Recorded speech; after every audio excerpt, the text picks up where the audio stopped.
जीत और हार आपकी सोच पर निर्भर करता है। मान लो तो हार होगी, अगर ठान लो तो जीत होगी। कैसे हैं आप लोग? आशा करते हैं कि आप लोग अच्छे होंगे और अपनी पढ़ाई को अच्छी तरीके से कर रहे होंगे। तो आज एक और नई वीडियो के साथ हम आ चुके हैं।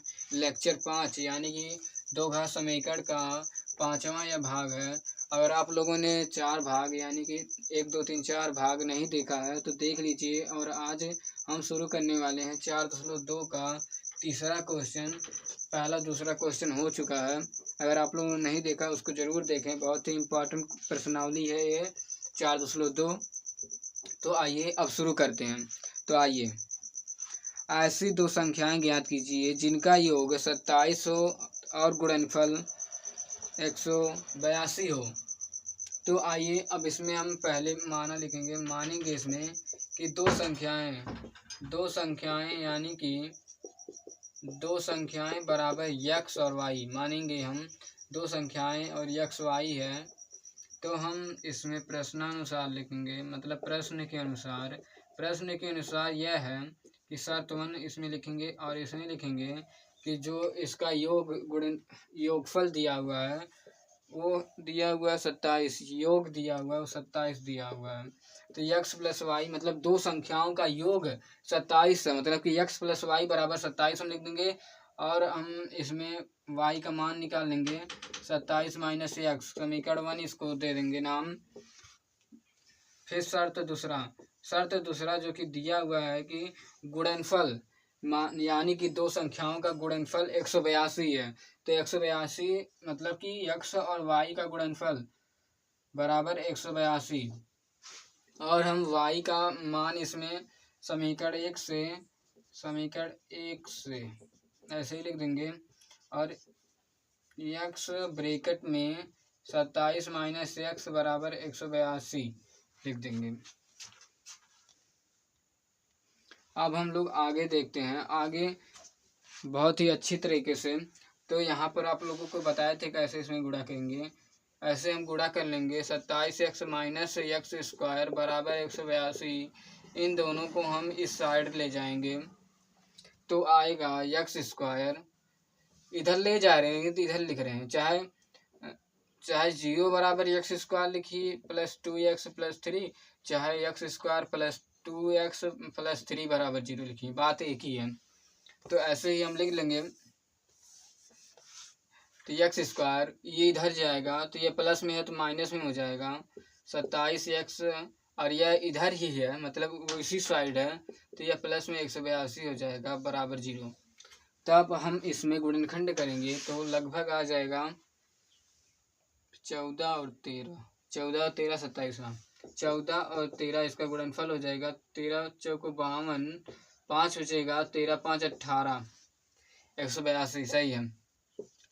X square minus 14 x minus 13 x plus 182 बराबर 0।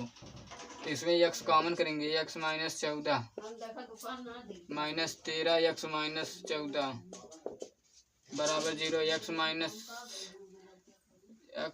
14 एक्स माइनस 13 बराबर 0 कर देंगे इसमें तो आएगा, दिख नहीं रहा उस मार्कर से, इस मार्कर से लिखते हैं। एक्स माइनस 14 बराबर एक बार 0 करेंगे, एक्स माइनस 13 बराबर एक बार 0 करेंगे तो एक्स बराबर 14 हो जाएगा और एक्स बराबर 13 हो जाएगा। ये बराबर का निशान है। तो अब इसको क्लीन करते हैं और इसमें हल करते हैं। इसको समीकरण था, मतलब पहला समीकरण था कि y बराबर 27 माइनस यक्स, तो यक्स बराबर इसमें एक बार 14 है तो y बराबर 27 से 14 जाएगा 13 आएगा। यक्स बराबर 13 है तो y बराबर 14 आ जाएगा। यही दोनों हमारा आंसर होगा। अगर हम x बराबर 14 लेंगे तो y बराबर 13 आएगा, अगर हम x बराबर 13 लेंगे तो y बराबर 14 आएगा, मतलब कि यह दोनों संख्याएं हो सकती हैं। तो चलिए अब नेक्स्ट क्वेश्चन। अगर आप लोगों को यह समझ में आया होगा तो इसको वीडियो को लाइक कर दीजिएगा, चैनल पर नए हैं तो चैनल को सब्सक्राइब कर दीजिएगा और क्लास 10th के अपने फ्रेंड के साथ शेयर ज़रूर कीजिए इसको, तो चलिए अब नेक्स्ट क्वेश्चन जो कि चौथा है, बहुत ही इम्पोर्टेंट क्वेश्चन ये सब है। चौथा क्वेश्चन इसमें है कि दो क्रमागत धनात्मक पूर्णांक ज्ञात कीजिए जिनके वर्गों का योग क्रमागत धनात्मक पूर्णांक। चलिए तो इसको हल करते हैं। चौथा क्वेश्चन, तो इसमें माना दो क्रमागत धनात्मक पूर्णांक बराबर x, y लगातार चाहिए तो x और x प्लस 1, x और x प्लस 1 ऐसे हम कर लेंगे। x और x प्लस 1 तो आएगा, इसमें लिखा हुआ है कि जिनके वर्गों का योग, मतलब कि यहाँ लिखेंगे हम प्रश्नानुसार लिखेंगे अच्छे तरीके से।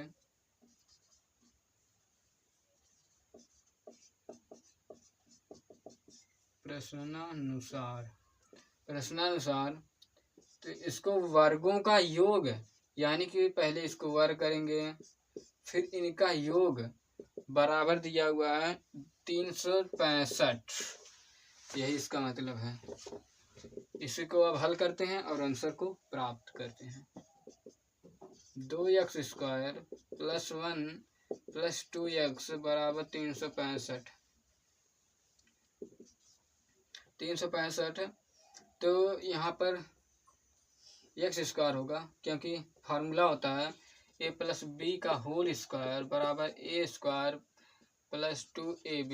इसको पहले भी लिख सकते हैं, बाद में लिख सकते हैं, कोई दिक्कत नहीं है, यही फार्मूला होता है। और हम इसको 2x स्क्वायर मतलब कि 1 1 2 हो जाएगा, और प्लस 2x और 365 इधर लाएंगे तो यह माइनस में हो जाएगा, 365 माइनस में हो जाएगा, और ये जो 1 है वो प्लस में रहेगा, तो इसमें माइनस 364 हो जाएगा।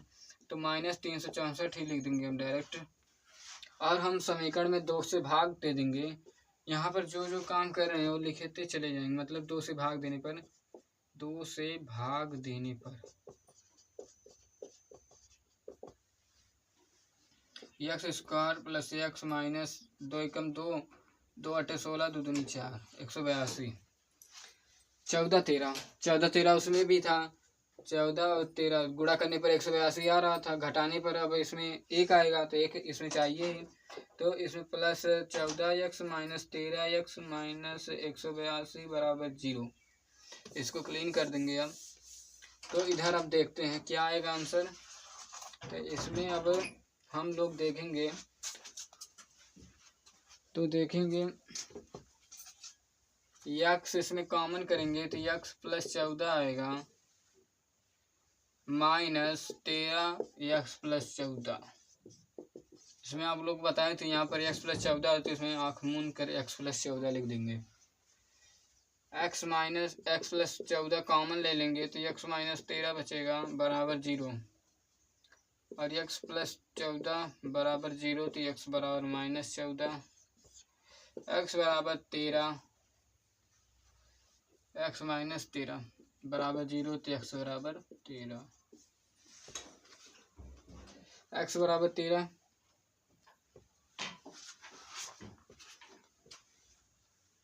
तो इसमें प्लस वाला लेंगे, माइनस वाला नहीं लेंगे, तो इसमें आएगा धनात्मक पूर्णांक है ना, तो माइनस क्यों लेंगे, इसमें धनात्मक पूर्णांक रहेगा ना, तो धन वाला यही है, मतलब यही वाला रहेगा। तो 13 मतलब कि दो क्रमागत धनात्मक पूर्णांक बराबर x यानी 13 हो जाएगा, और x प्लस 1 यानी कि 14 हो जाएगा। आशा करते हैं कि आप लोग समझ आया होगा। अब चलते हैं 5वां क्वेश्चन, क्योंकि बताए थे शुरुआत में कि 3 4 5 तीनों क्वेश्चन देखेंगे इस वीडियो में। तो चलिए 5वां क्वेश्चन देख लेते हैं। इसमें दिया हुआ है कि एक समकोण है, त्रिभुज की ऊंचाई इसके आधार से, एक समकोण जिसके त्रिभुज की ऊंचाई आधार से 7 सेंटीमीटर कम है, यदि कर्ण 13 सेंटीमीटर का हो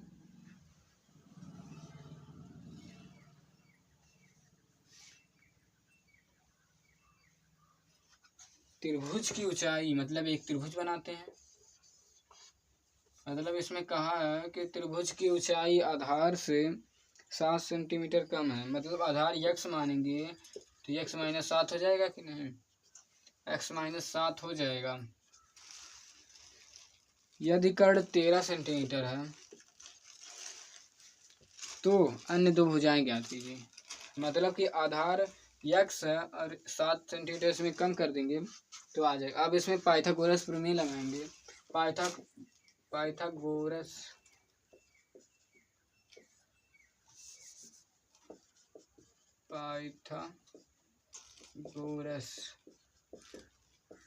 प्रमेय होता है कर्ण स्क्वायर बराबर लंब स्क्वायर प्लस आधार का स्क्वायर। इसमें कर्ण है 13 का स्क्वायर बराबर लंब, ऊंचाई वही लंब है, और यक्स का स्क्वायर। तो 13 का स्क्वायर 169 हो जाएगा, और यक्स स्क्वायर प्लस 7 49 हो जाएगा। इसमें माइनस 7 दूनी 14 यक्स प्लस एक्स स्क्वायर।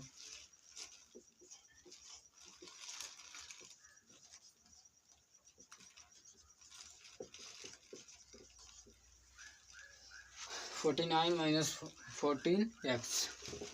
अब हम इसमें इसको इधर लाते हैं, मतलब कि इसको इधर लाते हैं। 2x स्क्वायर माइनस 14x फिर प्लस का 49 माइनस का 69, मतलब 169। अब इसको हम मिटा देते हैं। आएगा इसमें, पहले हम घटा लेते हैं, तो 2x स्क्वायर माइनस 14x, इसमें से घटाएंगे तो आएगा 4 2 6 20 आएगा, 120 लग आ जाएगा। 9 में से 9 जाएगा 0, और 4 में से 2 जाएगा 6, 4 में से 6 जाएगा, 6 में से 4 जाएगा 2, 120 आ जाएगा। मतलब कि इसमें 2 से हम भाग कर देंगे तो 7x माइनस 60 हो जाएगा बराबर 0। अब हम ऐसा गुणनखंड खोजेंगे तो 60 आने गुणा करने पर 60 आ जाए, तो 12 25 60, 12 और 5 सही है। 12 माइनस में लिखेंगे प्लस 5x माइनस 60 बराबर 0। यक्स कॉमन करेंगे तो x माइनस 12 हो जाएगा, प्लस 5 x माइनस 12 हो जाएगा बराबर 0 हो जाएगा। x माइनस 12 कॉमन करेंगे तो x प्लस 5 बचेगा बराबर 0 कर देंगे। तो माइनस वाली संख्याएं, मतलब कि x प्लस 5 बराबर 0 करेंगे तो x बराबर -5 आएगा, क्योंकि लंबाई कभी भी माइनस में नहीं होती। तो x माइनस 12 बराबर 0 करेंगे तो x बराबर 12 हो जाएगा। यही हमारा सेंटीमीटर में सही आंसर हो जाएगा। मतलब कि जो आधार है, तो लिखेंगे कि आधार बराबर आ जाएगा यक्स, यानी कि 12, और ऊंचाई हाइट बराबर आ जाएगी 12 में से 7 जाएगा तो आएगा 7 5 12 होता है, मतलब कि 5 आएगा। ऊंचाई 5 और आधार जो है 12 हो जाएगी। तो अब यह वीडियो यहीं तक रहेगा। धन्यवाद।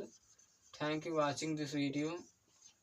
सब्सक्राइब कर लीजिए ताकि आप लोगों को आगे जो वीडियो अपलोड हो वो मिल सके। Like share subscribe. धन्यवाद।